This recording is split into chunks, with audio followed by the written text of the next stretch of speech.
Well, you're watching the KOAM Morning News on Fox 14. Right now at 7, a Carl Junction athlete featured in a Super Bowl commercial isn't letting anything stop him from reaching his goals. Also, reaction to news of immigration agents in Carthage. And we have rain showers continuing along with a dense fog advisory in the area. The 4 states' most watched news starts now. Well, good morning and welcome to the KOAM Morning News on Fox 14. I'm Elise Noe. And I'm Lindsay Gaffney, and it is 7 a.m. Thursday morning. The week's flying by. We had a gorgeous week. A little rainy right now, but that's okay. Exactly. Believe it or not, it's almost February. It is. I mean, it's just right around the corner, only a few more days. And with February is always the Super Bowl, something to look forward to. And matter of fact, you might see a familiar face if you're a fan of local football. A Carl Junction athlete will make an appearance on Super Bowl Sunday in a commercial. KOAM's Samantha Walker has the story. The night before his first third grade football practice, when he had his gear, he slept in full pads. He just was so excited to finally get to be part of the team. Football is a big part of Elijah Schultz's life. I just go out there to have fun with my teammates and compete. The Carl Junction 7th grader is the starting quarterback on his team, has since he was in the 3rd grade. He may not look like the stereotypical player. I was born with amniotic banding syndrome, where I lost part of my left leg and some fingers and toes. He was also missing several fingers, so he was born with 3 complete fingers. That wasn't going to stop Elijah from pursuing the field. With his prosthetic running leg, he's ready to play. I just play like every play's the last, and I know that my teammates are always there. TJ Fleeton is Elijah's quarterback coach and mentor. The Schultz family reached out to him when Elijah wanted to develop as a quarterback. Honestly, my initial thought was, this is a little bit different. But I wasn't going to take it easy on him. Playing quarterback or just being an athlete in general, there's a lot of challenges that you face, and nothing's given to you. You have to earn everything. It doesn't matter what your story is. Elijah's had 6 different surgeries on his hand and leg. His last leg surgery was when he was in the 3rd grade. It kept him in the hospital for 6 days and didn't allow him to run for 6 months. That was probably one of the most formative moments in sport, because he had to really work hard to come back and be able to be an athlete after that. But Elijah was determined to bounce back stronger than ever, wanting to play by his next football season. I've never not believed in myself. The player's father says he doesn't take to the field to inspire others, but he does so nonetheless. If there's somebody who's going through something that sees Eli and recognizes, hey, if this kid can do it, so can I, then that's awesome too. I want to show people how great you can be, even if you're missing fingers, legs, or anything. Elijah wants to play college football and one day go pro. I believe that God has a purpose and that he's doing something special with me. Reporting in Carl Junction, Samantha Walker, KOAM News. Well, you can see Elijah and his family featured in the Challenged Athletes Foundation commercial on Super Bowl Sunday on Fox 14. I know I'll definitely be seeing that. I love the commercials. I know it's probably, I don't know if that's an unpopular opinion or a popular opinion. I love the commercials for the Super Bowl. Oh yeah, you can't miss them. Probably more than the sports, but yeah, that's unpopular, I think, for most people in the area. They love the sports, Kansas City Chiefs playing, but those commercials are really awesome. It'll be great to see Elijah as well. Oh yeah. You know what we're seeing? That fog out there? Oh yeah. It's unbelievable. It is very dense fog. I was like, oh my gosh. It is really dense and slick roads, so driving conditions are going to be pretty rough today, this morning. But let's go ahead and take a look outside. We have a little bit of a lull right now before rain kicks off again later. Now, outside of the rain, like Elise said, we are dealing with the fog, dense fog advisory for our Kansas counties, and that's going to continue until noon. So we do have that Not to mention temperatures are starting to warm up, so it's not so bad, but with the warmer temperatures, we're going to see evaporation take place pretty quick. So the fog is going to stick around for quite some time, but you can see less than half a mile visibility in most of our Kansas counties, all the way down to Pittsburgh, Girard, Oswego, Parsons, Independence, in Welsh, Nowata, out in Oklahoma as well. A little bit of fog out in Missouri as well, but not as dense as the fog out in Kansas. Now, like I said, with the evaporation taking place all morning, we are still going to see more fog continuing. This is 2 o'clock in the afternoon, so still going to be foggy, and then fog returns Thursday night and into Friday morning as well. But that dense fog advisory is only extended until noon today. We'll likely have another one for tomorrow as well. Now, more heavier rain showers are about to push into the area currently, but right now we're in a little bit of a lull before those rain showers do pick back up. We're seeing a couple more hours of rain, light showers and sprinkles through the afternoon. Temperatures warming up to the mid to upper 50s today. And then we have another round coming in early in the morning. So you can see how it tapers off a little bit early afternoon, another spike, and then we go back down until 5, 6 in the morning on Friday, where we see another round of rain from the back of that low pressure system there. It started to move in. So we could expect to see another 1/4 inch to 1/2 inch of rain, and even further southeast up to another inch of rain in some areas. So we're still seeing a good bit of rain continuing until tomorrow morning, but then a beautiful weekend in the forecast. But I'm going to have those details coming up. All right, Lindsay, thanks. We have a developing story out of Washington, D.C. this morning after an airline and a military helicopter collide. The FAA says an American Airlines jet crashed into a military helicopter near the Ronald Reagan National Airport last night. Now, the FAA says the regional jet departed from Wichita, Kansas. The agency has issued a ground stop at Reagan National Airport and says an investigation is underway. 60 passengers and 4 crew members were on board. Now, it is working with authorities to assist in emergency response efforts. A couple of school districts in northeast Oklahoma have closed their doors for the rest of the week. Miami Public Schools will close today and tomorrow due to staff and student illness. The move comes in response to declining staff numbers and a lack of substitutes. The district says it plans to use both days to deep clean the schools. Staff will also use both days as virtual learning days. Assignments will be sent home in a packet or on Google Classroom for the Miami High School and junior high. Afton Public Schools will also shut down for the rest of the week. The district cites an increase in illness-related absenteeism exceeding 25% of students and staff. Both days will be used as deep cleaning days as well, but administrators say these will not be virtual learning days. And the Carthage Police Department says U.S. Immigration and Customs Enforcement, or ICE, is in town. Chief Bill Hawkins says his department is cooperating with ICE as required, but is not actively assisting in their operations. As KOAM's Lonnie Walton reports, the entire situation has the Carthage community on edge. It's a really sad situation that what has developed in our nation. Tammy Brown is a conservative from Carthage who attended President Trump's inauguration. She says although some people are in this country to do great things, some aren't. But some people have come in with ill intent. They've come in with nefarious plans, and they are not our friends, and they literally are our enemies. So, meanwhile, Treasurer of Jasper County Democrats Austin Reed says he couldn't find any nicer group of people.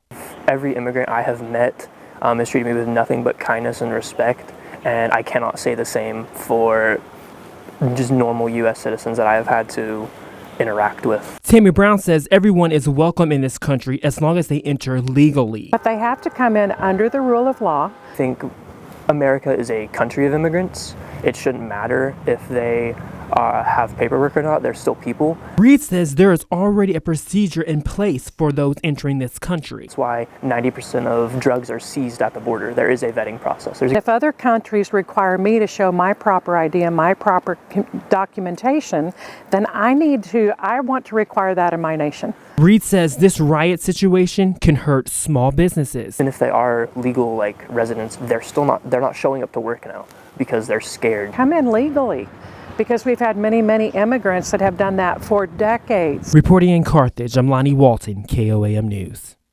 Well, Chief Hawkins encourages residents to remain informed and aware of their rights. And those are our top news stories this half hour. Coming up next, Emily Frankowski is here this morning to discuss the excitement around Connect to Culture's February events.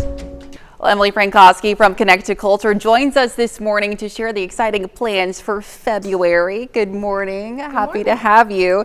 So lots of exciting things happening in February, but you're starting off strong with Missouri Arts Advocacy Week. Yes, so February 3rd through the 7th is Arts Advocacy Week with Missouri Citizens for the Arts. So actually Connect to Culture staff will be going to the state capitol on the 5th. That's when all arts advocates are welcome to come and join us at the capitol and advocate for the arts. So we'll be meeting with legislators and talking to them about how important it is for statewide funding for the arts through the Missouri Arts Council to continue and grow. Because, you know, Connect to Culture and many other organizations in Joplin benefit from that funding. So we're excited to go, and hopefully no bad weather. Right. But everyone at home, you know, you don't have to go to the Capitol, but you can reach out to your legislators.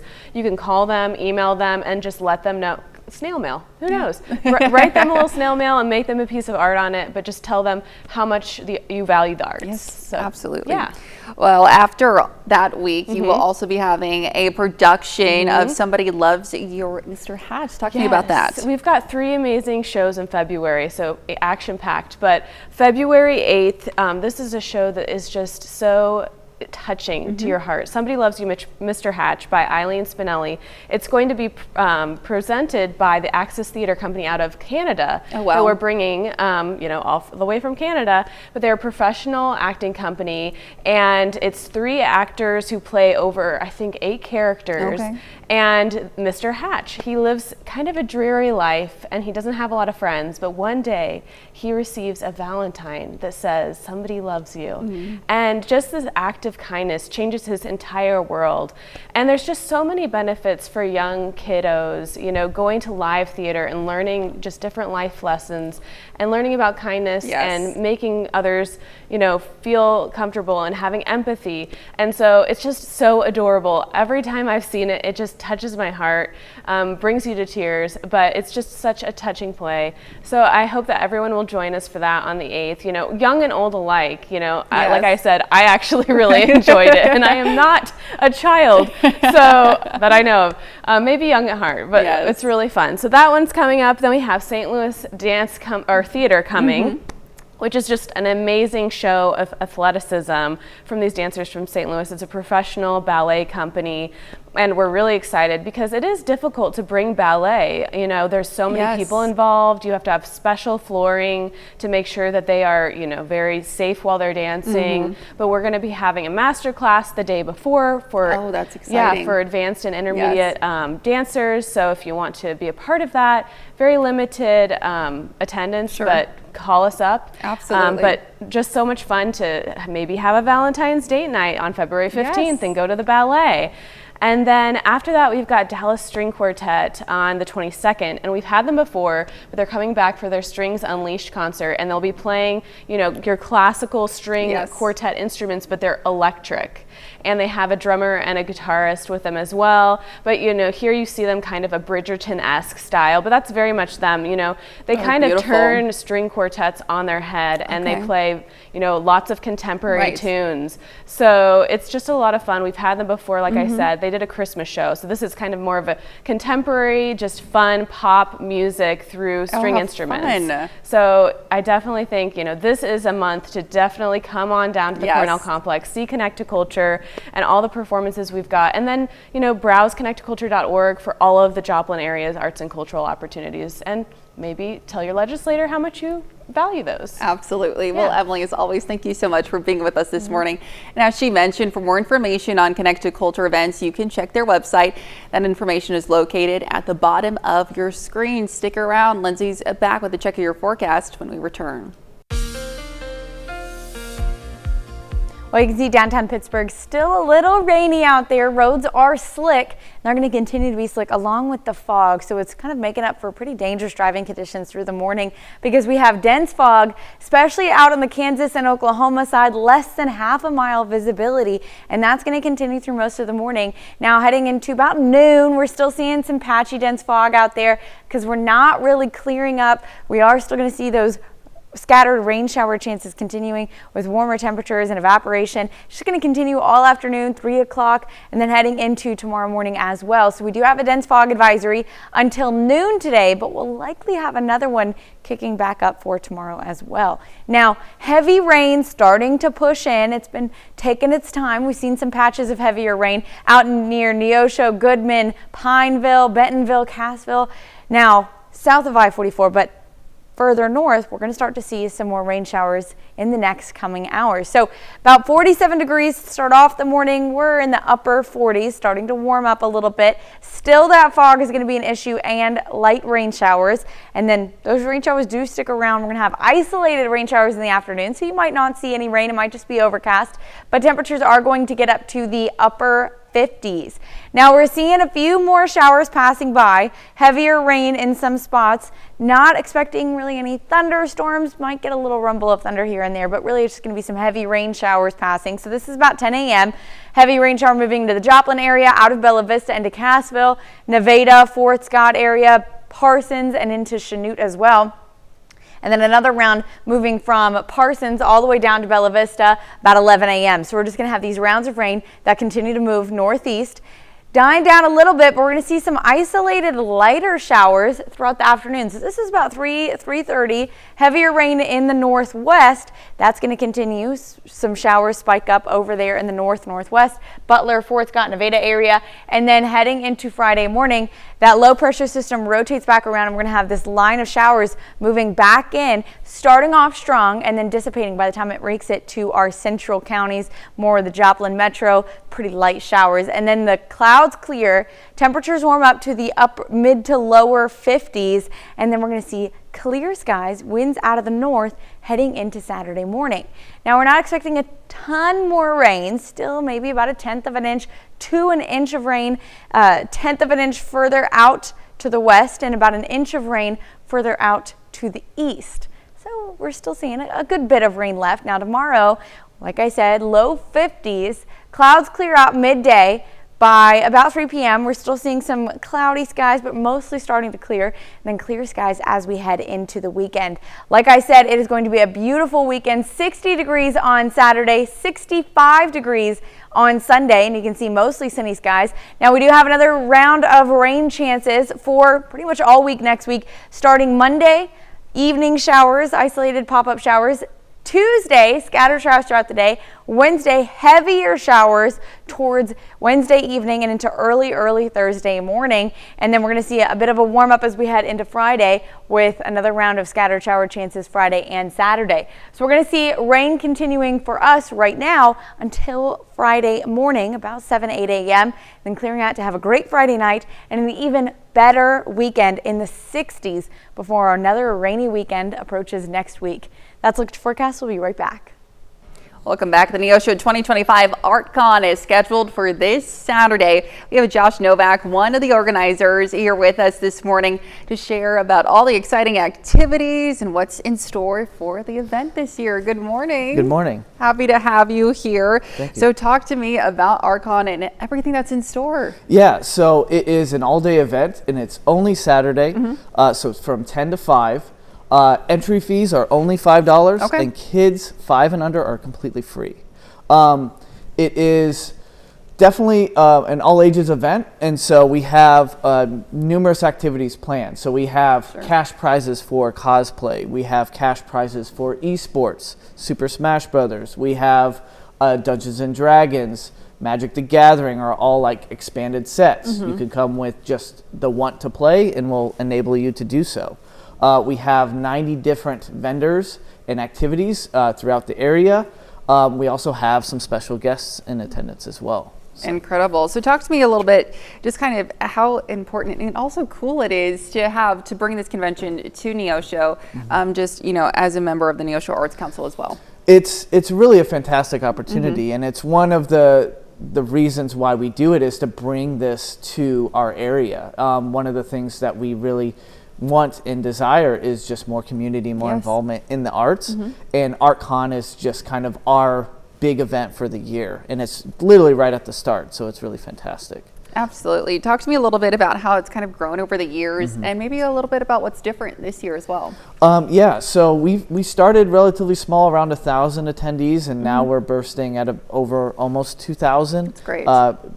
Per our visits, and really it's just trying to expand on that. Yes. There was a second part to your question. Did you? I don't know. Oh, okay. You're all sorry, good. sorry. But no, it's just really trying to enrich our Right. community and everything like that. So. Absolutely. So this starts at 10 a.m. This Saturday. How long does it go to and where is it held?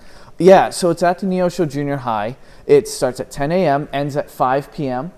We have some special guests as well. Andy Parks, Jeremy Hahn, who's actually a Joplin native. Oh, wow. He just recently got one of his graphic novels bought by FX, The It's Beauty. incredible. And it's starring Ashton Kutcher and numerous other artists as well. Our special guest this year is Tony Amendola. He's a 40-year veteran in the film industry. He has starred in Stargate SG-1, Annabelle, Continuum, and he played Geppetto in Once Upon a Time, which is really fantastic. Absolutely. So, it's a great event, and these artists, these special guests, there's also panel discussions. Yes. So if you're interested in writing comic books, creating them, starring in films, what it's like to be an actor, be in film, you'll have a chance to maybe even ask them questions, because those panels come with your admission price. There's no extra fee or anything like that. Well, how cool. Lots of exciting things this weekend. Yeah. Good luck on it. And thanks for coming in with us, being here with us this morning. Awesome. And for more information on this Saturday's event, you can visit their website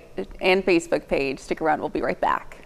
The 4 states' most watched news starts now. Welcome back to the KOAM Morning News on Fox 14. It's just coming up on 7:31. I'm Elise Snowy.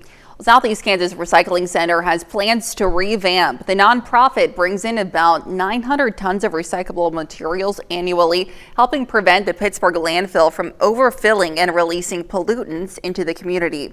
Now, they're in the process of clearing out e-waste to make room for future projects. For example, they're planning to expand and work with the city of Pittsburgh to offer curbside recycling pickup to residents. Now, during their cleanup process, they won't be accepting e-waste items or donations to their reuse shop. Don't produce valuable goods on the back end. E-waste is a good example of that.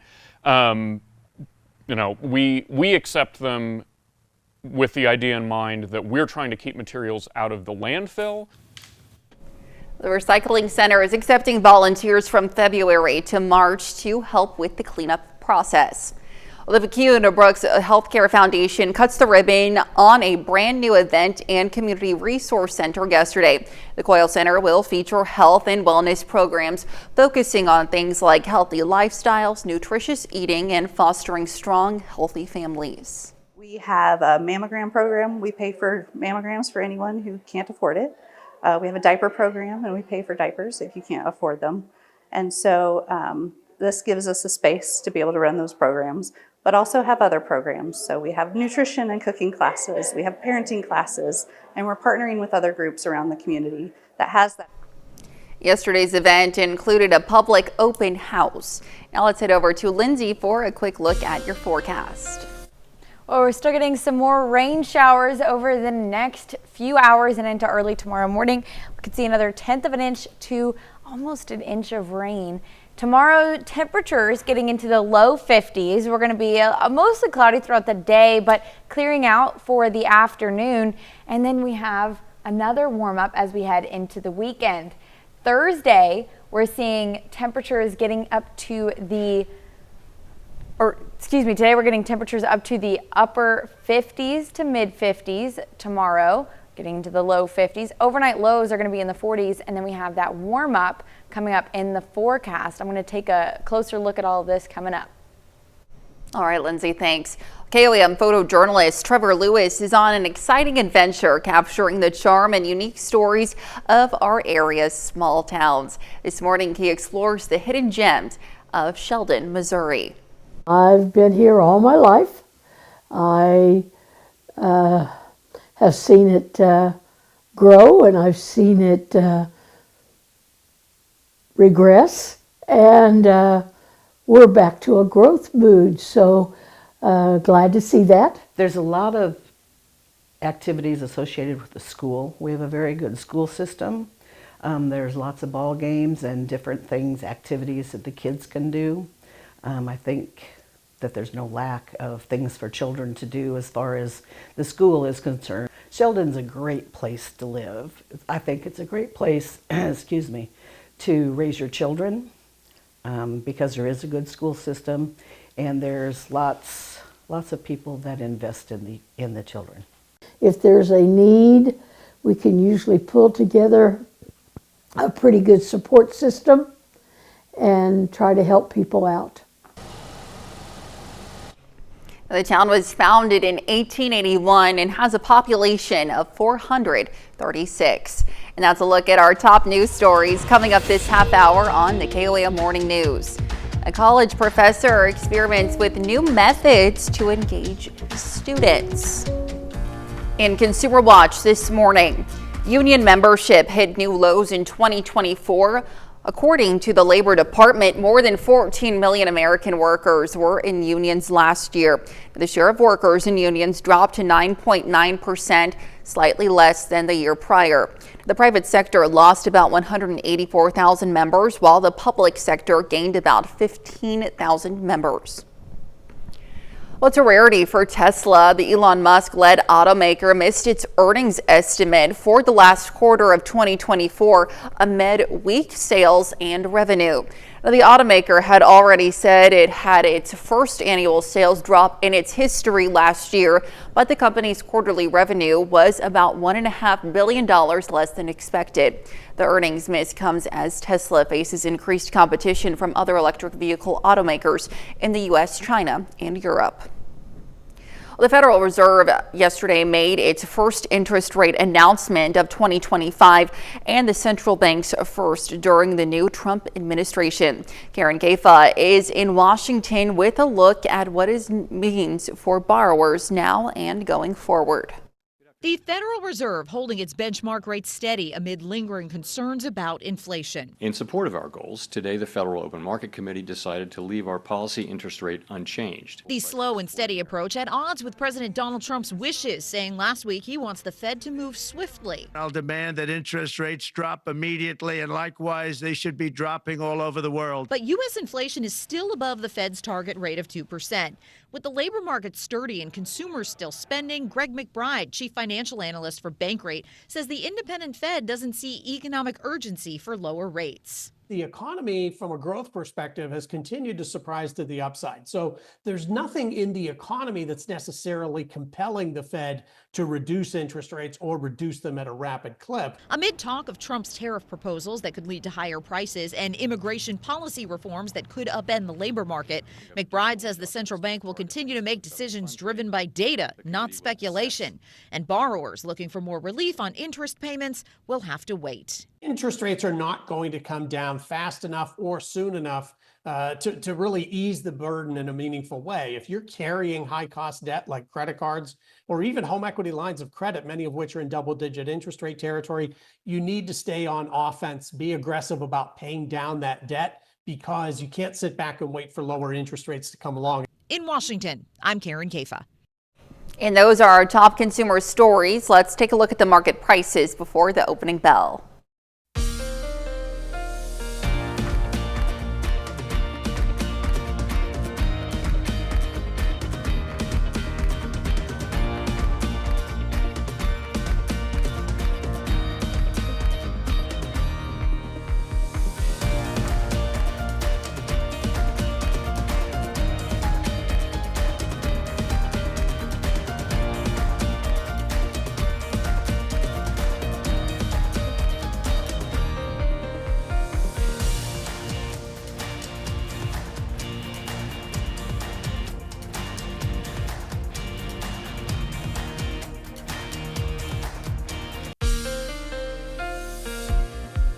Well, you can see downtown Pittsburgh, it's pretty foggy out there along with some rain showers still continuing. So low visibility and slick roads are not making good driving conditions. You can even see out in 7th and Rangeline as well. Fog is starting to kind of drop down on the Joplin area. Winds are calm and temperatures are in the upper 40s.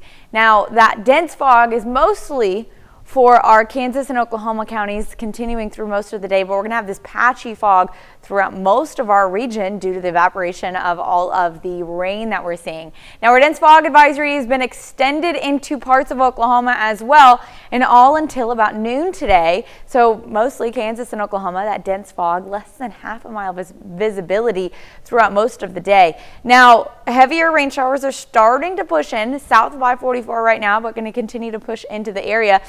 So you can see Bentonville, Pineville, all the way up to Neosho, even getting into the Joplin area and Carthage, starting to see some spikes in rain showers.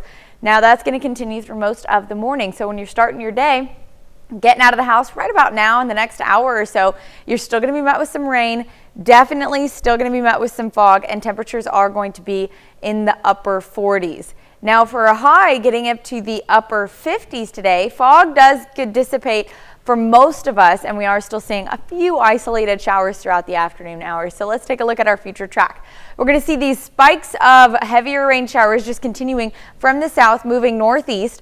That's going to continue. This about 10 a.m. Heavier rain shower out in the Joplin area, Seneca, Bella Vista, Cassville area, Nevada, Fort Scott, and those are going to continue on. Now about 11 a.m., another heavy rain shower, maybe even a little bit of thunder with this one, passing through the Joplin area as well, getting all the way up to Pittsburgh, Parsons, Carl Junction area, Webb City, Bella Vista. Those are going to continue as well. And then we start to die down a little bit, at least on the Missouri and Arkansas side.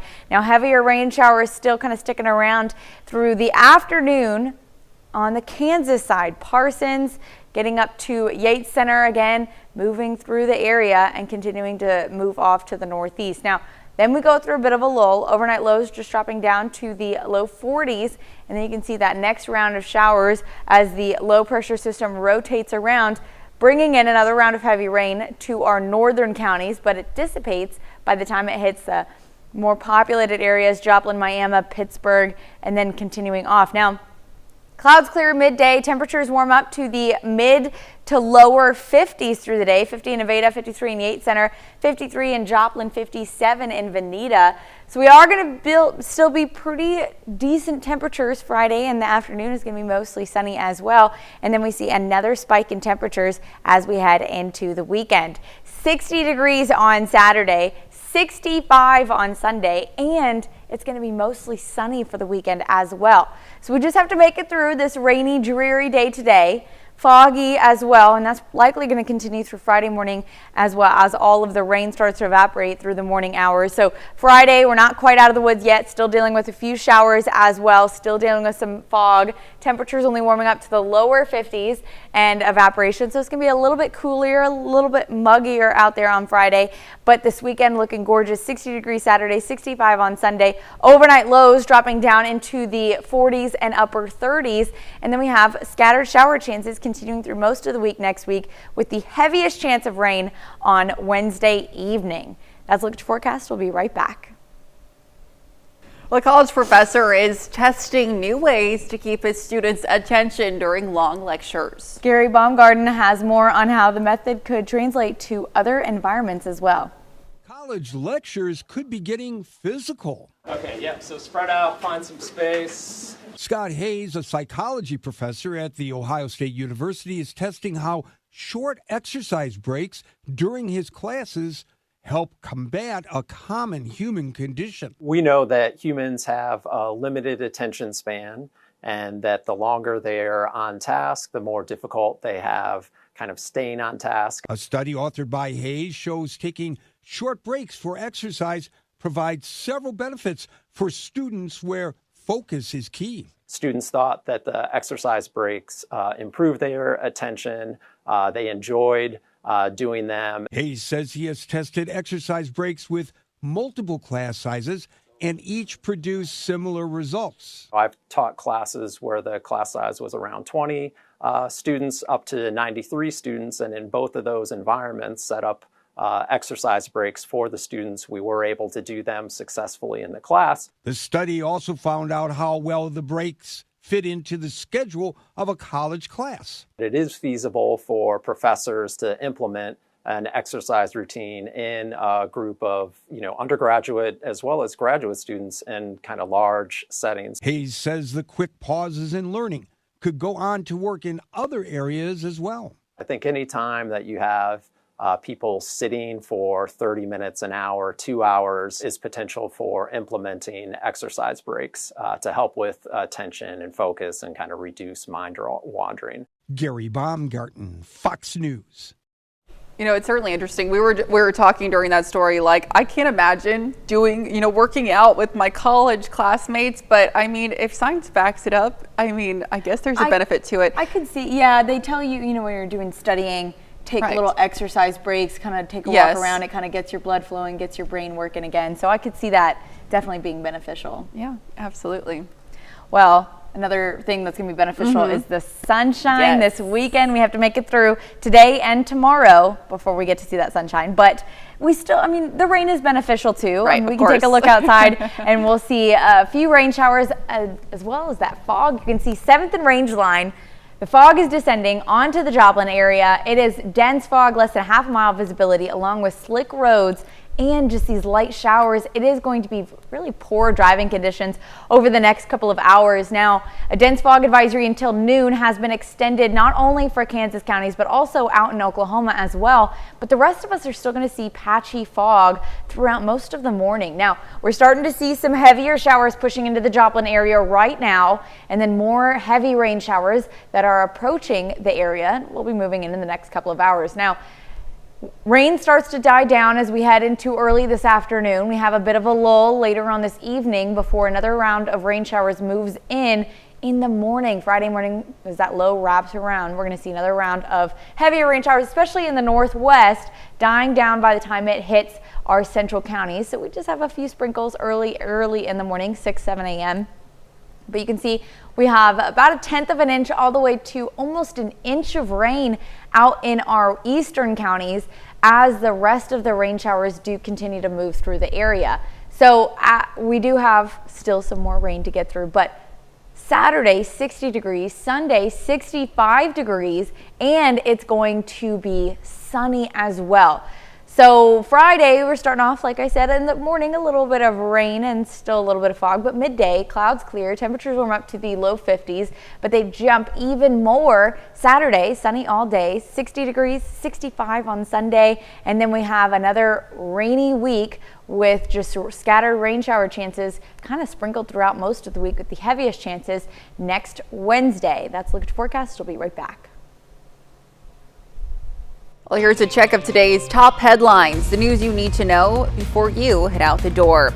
The McCune City Council votes to start ouster proceedings against Jason Hahn. In one letter, Mayor Bobby Clark wrote about several allegations against Hahn. Those include willfully engaging in misconduct while in office and neglecting to perform duties. There is no word on a timeline in the proceedings.